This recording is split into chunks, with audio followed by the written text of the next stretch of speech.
and the loss of our Gaelic tribal system, courtesy of Mr. Cromwell, but nevertheless we've kept our culture alive, and this is also dedicated to tribal people around the world who are losing their land and their culture to globalization and modernity and mining, farming, and generally just the destruction of the environment. So this is also dedicated to them, the San people, the Borba, the Tuareg, you know, the Sami.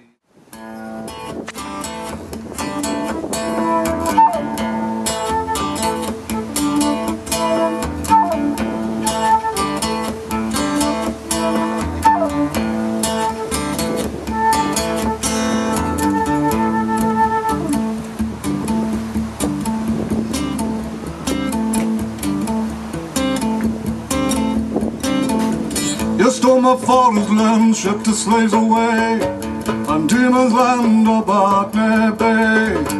Down America's the West Indies, my sisters and my brothers, someday we will be free. Have mercy, what have you done? Have mercy, I am your native son. Have mercy, I am a native son. Welcome back to the Wickerman Studios here in Rathcormac, County Sligo in the beautiful northwest of Ireland. Today on the Ridge of Wicker stage we had the privilege of these two people here, Liam and Helen, from a musical group called AnAnu, and they did a beautiful performance of predominantly an Irish-based sound with a nice, shall we say, I don't like the word world, but a kind of a nice international flavour. And it was a wonderful gig, everyone loved it, and so thank you guys for coming here today. It's a pleasure to have you. I really enjoyed the set. Okay. I really was impressed with the level of musicianship and singing. You both got fabulous voices, and you're both multi-talented instrumentalists. Can you tell, well, people are going to see clips of you anyway on this video, but tell us what the name AnAnu means, where you guys got together and why you got together, and well, what makes you so wonderful, in my opinion. Thank you. Well, AnAnu is known as the Queen of the Tuatha De Danann, a Bronze Age race of people similar to the Elfin race, and also Anu is traditionally known also as the mother goddess. And in Kerry, the Pops of Anu, there's a mountain range dedicated to her. So it speaks to us, you know, of the land, of Ireland, and the magic, and we try to contribute something musically to this wonderful philosophy, as it were. And the name also, Anu, comes from Indian physics, science, Vedic, sorry, Vedic. And it means the Higgs boson particle. We know it as the Higgs boson particle, or the God particle, which is sparked by our level of consciousness and our intention. So that's a philosophy which speaks of creation from the consciousness. And so personally, my feeling is every person, I very much value that in every person, that spark of creativity. And so the name, that's what attracted me to the name. You guys are down in Connemara, we are, which is sort of hardcore. If anyone doesn't know Ireland, it's hardcore west of Ireland. And you met in Galway City, I believe. Correct. And you were in a choir. And I'm a musical director of a choir. You're a musical director of a choir. choir. Called Sonke. And you, sorry, I didn't interrupt you. That's right. And you were in a band doing the usual music thing. Yes, I was playing around Right. the usual clubs and circuits, and we met through our music, yeah. But I was drawn to Helen's because I'm a folk singer, reared in the Connemara tradition, and I heard something new, completely novel, and it moved me and inspired me. It's basically world song that world we do. music, It's a community choir. So. And you are of West Indian background, so you were able to add that spice to the Irish. Can you tell us about that? Well, my father comes from Trinidad originally in the Caribbean, and he was a singer. He's passed now. My mother's also a singer. I grew up with opera around me all the time, and I was naturally channeled into singing because my parents could see that I had the talent there for singing. So then I went, after the classical training that they gave me, I went into doing rock and soul and jazz, etc., etc. Eventually I came to study ethnomusicology, where I was able to pursue my real love, which is for traditional music, but I just didn't have access to it before, so I got my teeth into it, and then I decided I must go to live in a country which has a living tradition of music. But I am very close to my family, so I didn't want to go far, so obviously Ireland. I had Celtic background as well. My grandmother was part Welsh. I'd lived in Wales a lot, so I felt very at home with the Irish music and the Irish culture. So I was drawn here. It was the most incredible experience because I just knew that I had to come, and I knew I had to come to the West.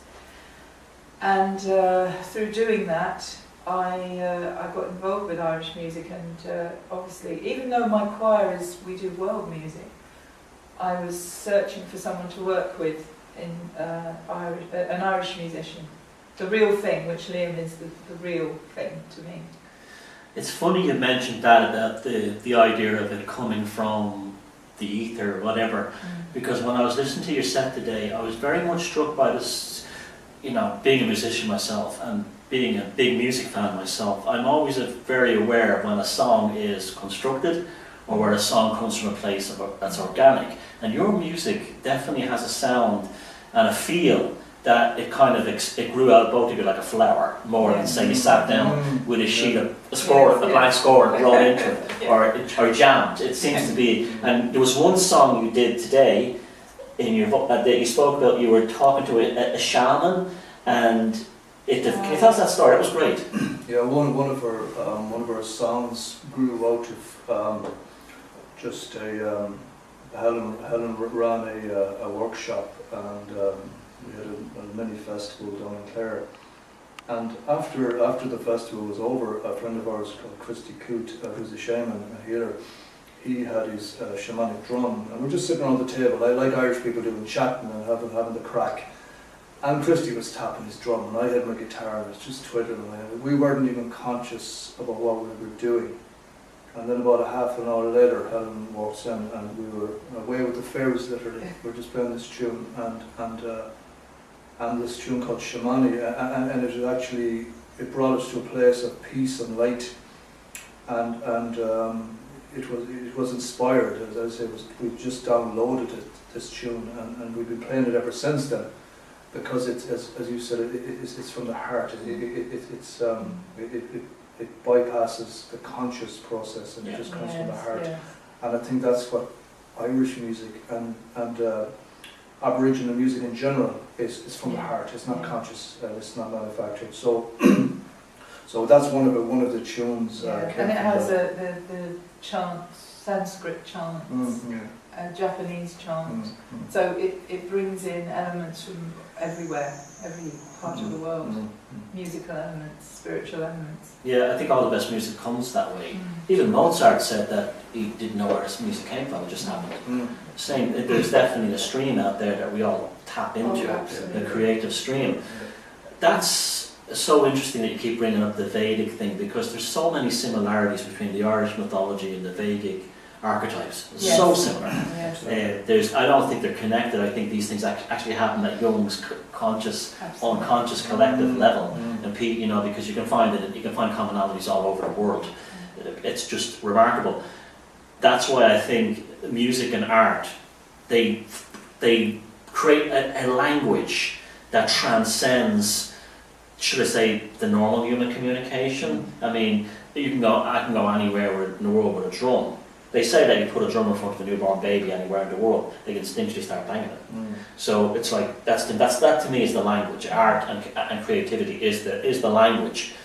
Now I got that very much from you guys, and you also bring Liam through your lyrics and your strong voice. You've got a very strong. He said Luke Kelly was a big influence. I can definitely hear that. You've definitely got that energy about you. And I remember I used to see him walking down Grafton Street when I was a kid, and this big, huge orange hair, and you know, and he had that little swagger about him.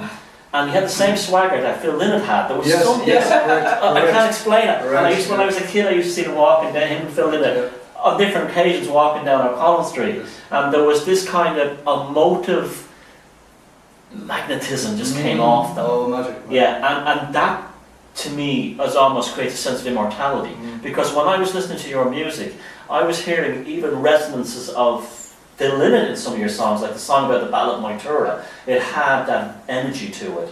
And so there's a bardic nature to it, a narrative to it, and Helen's almost like the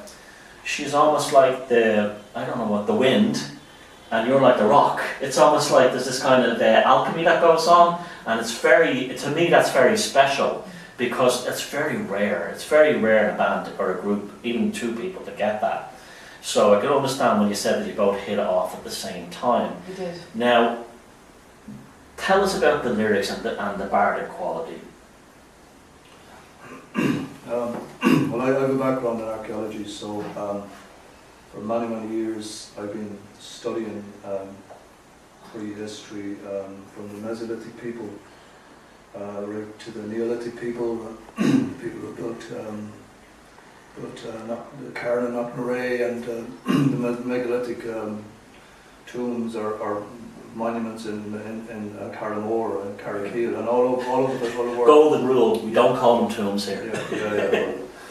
I know it's right. It's deep programming. You're absolutely right, Tom. That they're not tombs. It's only the remains or the disarchid, or basically, you know, just they're territorial markers. They're also you know, portholes, if you like, you know, to different realities. Absolutely, yeah. You know, and the reason I say that is because in the simple ones, the quartz is always present, and quartz is known as the light of the other world. It resonates in different dimensions. So so basically, and that's just one strand. But I've been reared in the fairy faith, if you like, in Connemara, where we still have reverence for the She, or for the people of the other world, the fairies or the elves or whatever. They're known in many different names, but basically we brought up with such respect for nature, for animals, for people in general, and for our environment that it is like it's like a mantra, basically. And so I suppose I've been fortunate, because I come from a musical background. My grandmother was a gifted singer and musician. My father's a storyteller, a singer, and all my family are musical. So I suppose I'm very fortunate to have grown up in this background of Connemara music. And I suppose I've always been a student of our culture and our history. And I try to reflect that in our music. I write my subject matter is our mythology, folklore, and our history, and I try to make it relevant to modern indigenous people who are losing their homes and land through globalization and through basically, you know, corporates exploiting the natural environment. And they're the guardians of the natural world. They're the ones who are the very best ones to protect, you know, the environment, whether it be the Sami people or the San people of Africa, or the Aboriginal people, or the Native Americans, all these wonderful people with their beautiful cultures. They are the guardians of this planet, and we should support them.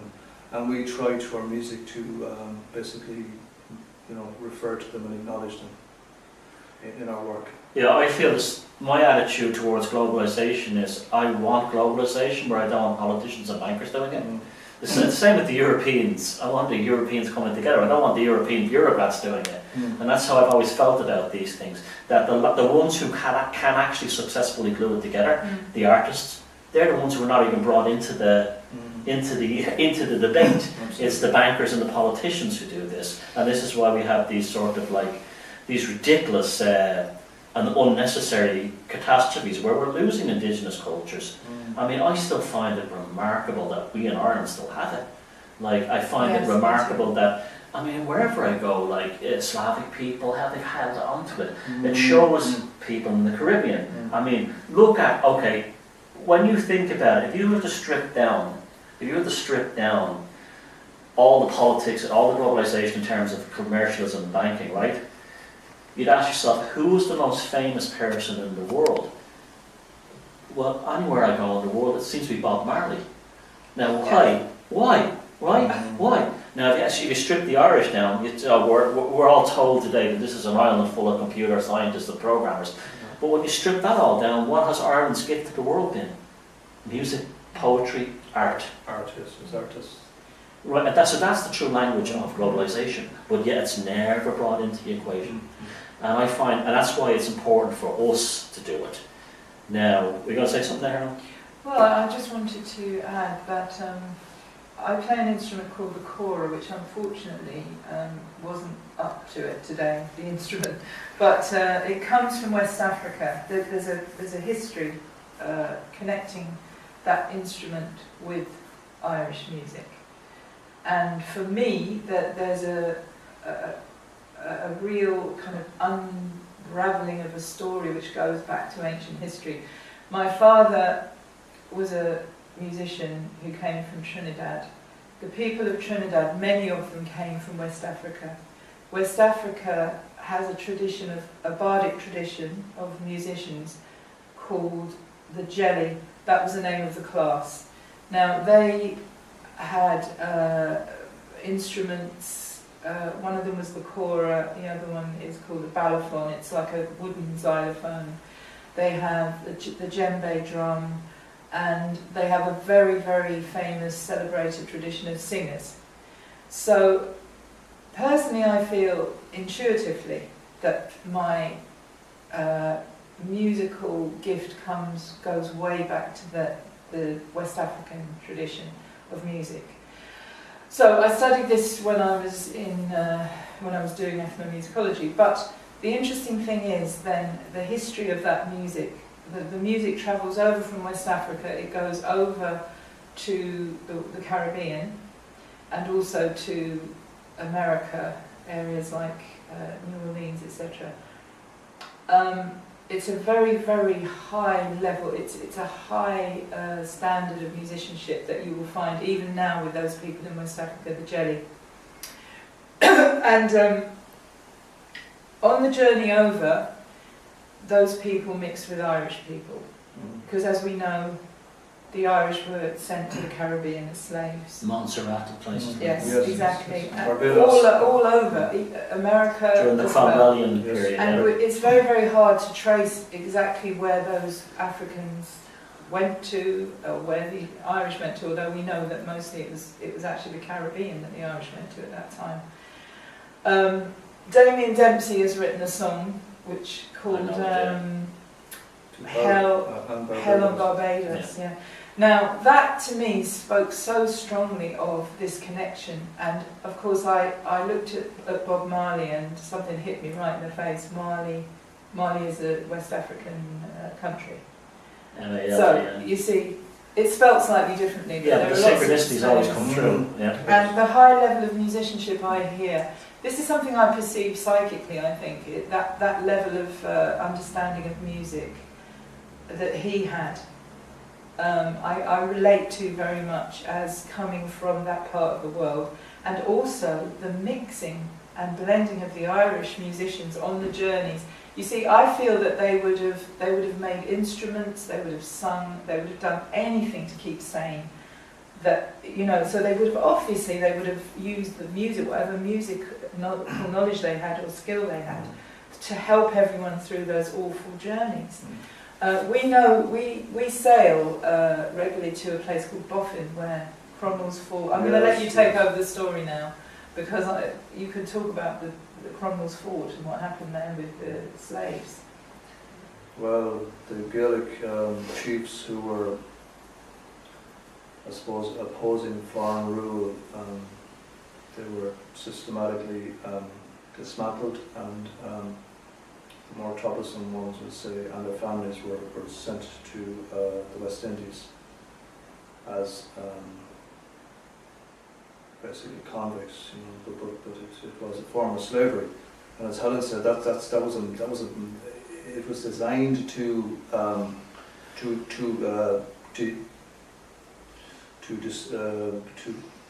take apart the Gaelic culture, but actually what it done, it immortalized it, because in the roots music, the Gaelic music has contributed so much as the African music. So in a sense, our cultures lived on through our music and through our language, and especially in Connemara and anywhere, any Gaelic regions, culture is transmitted through music and through language, and we have fortunately kept our culture, kept the best parts of Irish culture alive through the music, through the arts, as Tom used, and quite true. So I suppose it's immortalised, and it's also morphed into something, you know, very, very special through the fusion of the two countries. So I think. Well, you look at rock and roll, right? This remarkable alchemy, where you had like Scots-Irish, as they call them, coming down the Appalachian Mountains. You had the American hillbillies, you had the French Creoles, you had other groups like Portuguese, you had Spanish down there, you had Africans, and then you had this like this weird conglomeration around the Mississippi Delta. Yes. And then the next thing you have is like, you know, 20 years, 30 years later, 40 years later, you have Jerry Lee Lewis dancing on a piano, Little Richard making music that today still blows my mind, and then Elvis on the stage with this amazing. That happened because of all the wickedness that created it. Yeah. You understand? It's like a compression. The human beings are remarkable that way. Yes, incredible. We don't give ourselves enough credit for that. That's true. No. You know, that's, you know, it's almost like rock and roll was the shadow of the oppression that burst forth to remind we can't, you know, to remind the dark side of humanity that you'll never destroy our spirits, ever. I truly believe that. Now, talking about destroying spirits, or shall we say suppressing spirits, you make a big deal about, and I do too, and people see in the other interviews who don't hear, that I have a belief that whatever the Tuatha De Danann are, possibly based on a real race, but we also know, as you said, it's an elvish quality. It's also an energy force, right? We can look on it that way, right? And we could see like the battle between the Milesian Gaels and the Tuatha De Danann as a battle between the subconscious mind, the conscious mind, the ego, the soul, whatever you want to call it. And the idea of, or indeed real people. Let's look on it on multi, just like the Vedics. You just have like, we speak here about the Bhagavad Gita, you have the battle of Purvashta between Prince Arjuna and Krishna, and it's about the subconscious and the conscious, the ego, the two forces, right? My belief is that something is happening in this country right now that's unprecedented in my lifestyle, in my lifetime, not since the punk rock thing when I was a teenager. That also happened then. You had like Good Vibrations in Belfast during the Troubles, and you had bands like Still for Little Fingers all coming up, ignoring the Troubles, ignoring the sectarianism, and building, you know, a musical reality. I feel that like Ireland's come through a very weird time in the last 10, 15 years. We got really, really rich. We blew it, as all Irish people do. So macrocosm, microcosm, right? And we're supposedly back again. But a lot of the flesh was torn off the illusion. The mask was thrown off the puppet master. And people were like, okay, let's have a respite here. And I believe that moment, when I was watching Ireland going down about 10 years ago, 8 years ago, I was like, yes. I know people are going to be unemployed, I know people would have a bad time, but sometimes you need that in order, because we were so superficial. I mean, when we had nothing in this country, we produced incredible bands, right? What did we produce when we got rich? Boy bands. Exactly. Corporate rock, Yeah. corporate pop. And so culturally we needed that, we needed to collapse. Now, as we've collapsed, rather than just, I've noticed that the rejuvenation is not like what I expected. It's almost like a soul spiritual thing, not in a religious way, not even in a spiritual way, but I'm noticing, and the people I'm meeting here, like the amazing synchronicity I met and bumped into you guys. I think you came looking for directions off yourself. Oh, And next thing you know, you're here, right? Yeah. And so that doesn't happen by accident. The people I've met here, the people I've met in my life all over the world, in my travels, it doesn't happen by accident. I think, or whatever the she is, SIDHE, the two of the Dannon went underground. As an emergence of that, re-emergence of that consciousness, I actually believe it's happening. I've been going to megalithic sites all my life. You as an archaeologist, when I go to them now, they feel different. As Irish megalithic sites, and we spoke about this in other interviews, were generally dead. The ones in England were actually better. They were actually more alive than in Wales, like Van. Now I've noticed that they're actually being, oh God, it feels like a battery, a dynamo has been wound up. Yeah. And that's what I wanted to talk about. Tell me about that. Well, I tell you, one of the most moving things I've seen in, let's say, archaeology recently, it's not to do with the monuments, it's to do with the rag trees in Tara, where you see people coming along and tying whatever they might It's have. everywhere. Yeah, and that is the true essence of this land. Can I stop you there, Liam, and explain what the rag on the hawthorn tree is about? Well, people, years ago, I suppose it was like a communique with the other world, where people with their hopes and wishes and dreams, or whether it be a healing or a blessing or a child or something beneficial, they would either tie a rag on a tree and make a gift of butter or milk to the she or the fairy people. Or elemental beings, and that's a long tradition, but it was discouraged, we'll say, since the advent of Christianity, and but people have still staying true to this belief, and in recent years people are going back to that again with the we'll say collapse of the religion in this country. People are organised religion. Yes, people are left with a void.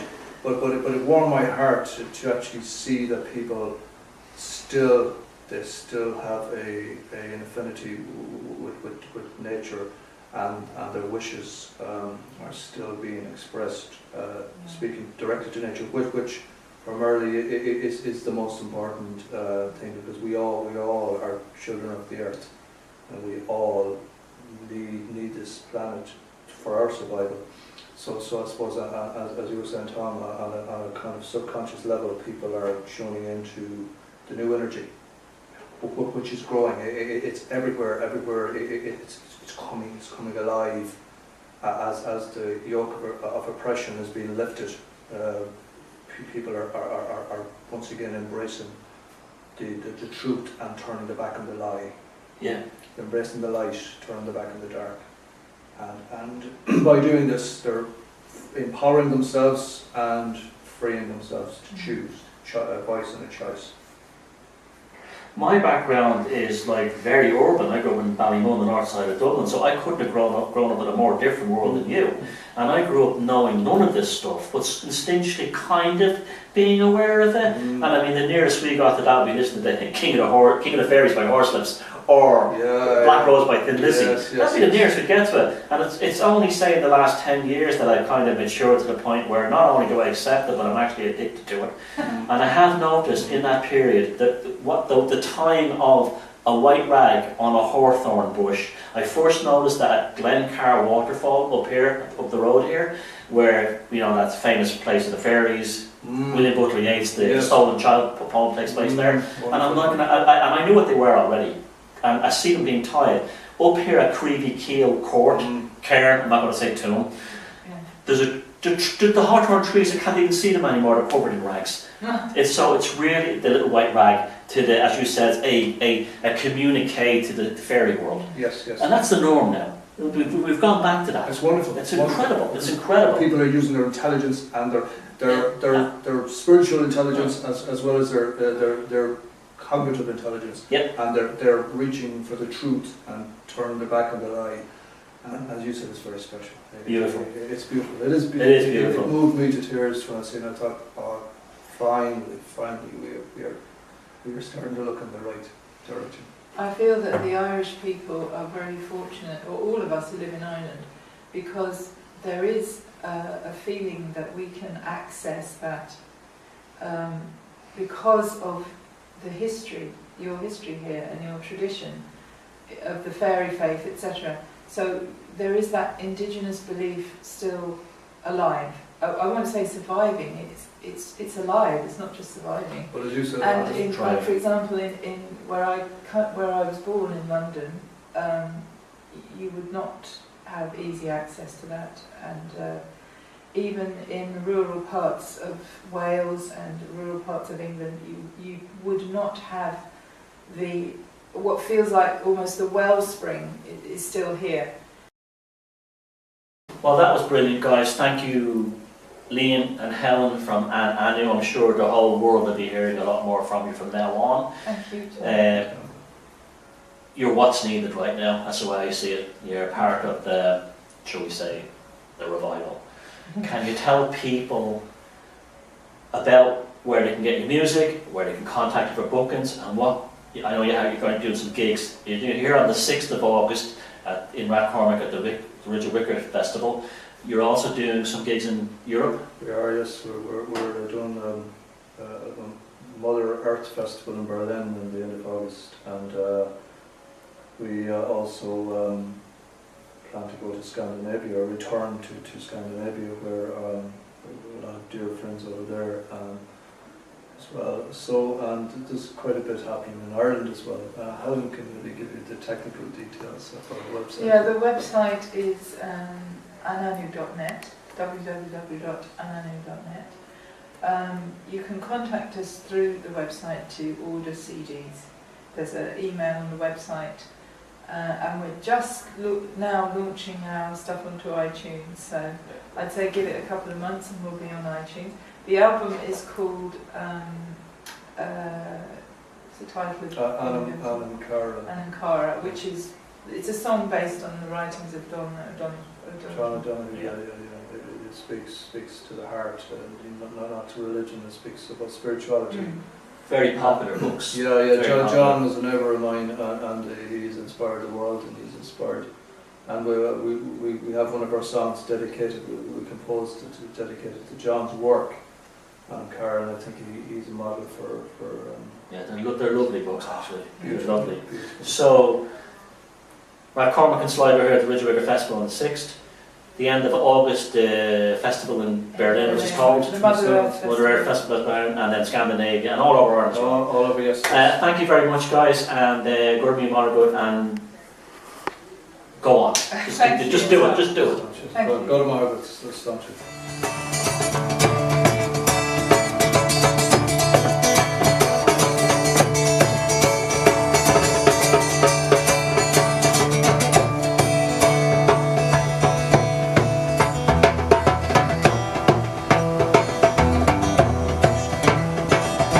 Working on a building site, southern of the wick from mountain line.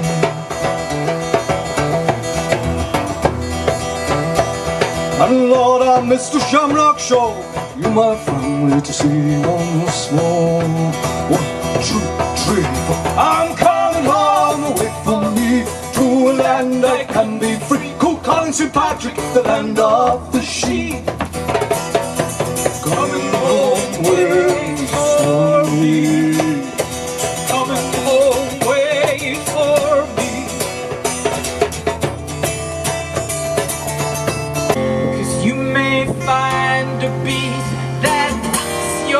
soul to life.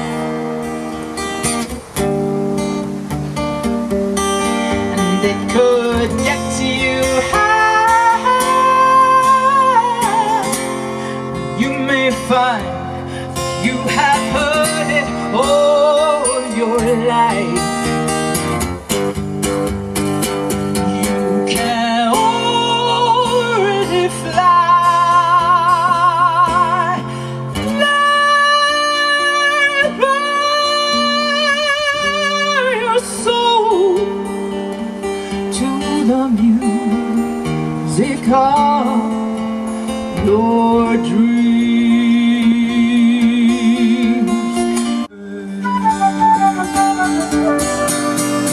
I stood on Dingle Beach and cast in wild foam we found the Atlantic bound. Living on your western shore, soft summer sunset asked for more. I stood by your Atlantic sea and I sang a song for AnAnu.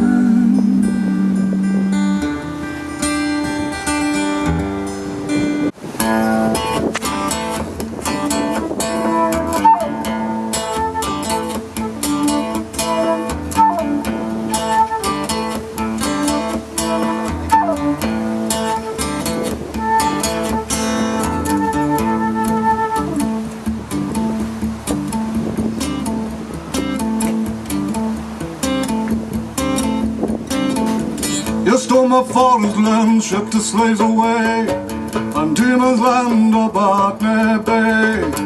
Down America's the West Indies, my sisters and my brothers, someday we will be free. Have mercy, what have you done? Have mercy, I am your native son. Have mercy, I am a native son.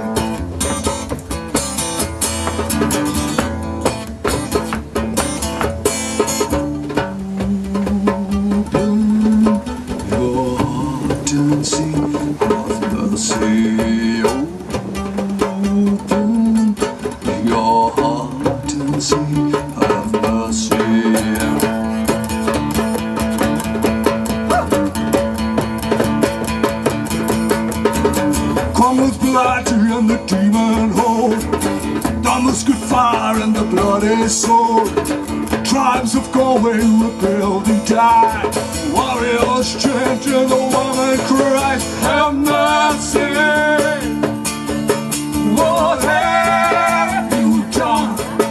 Have mercy, I am your native son. Have mercy, I am your native son.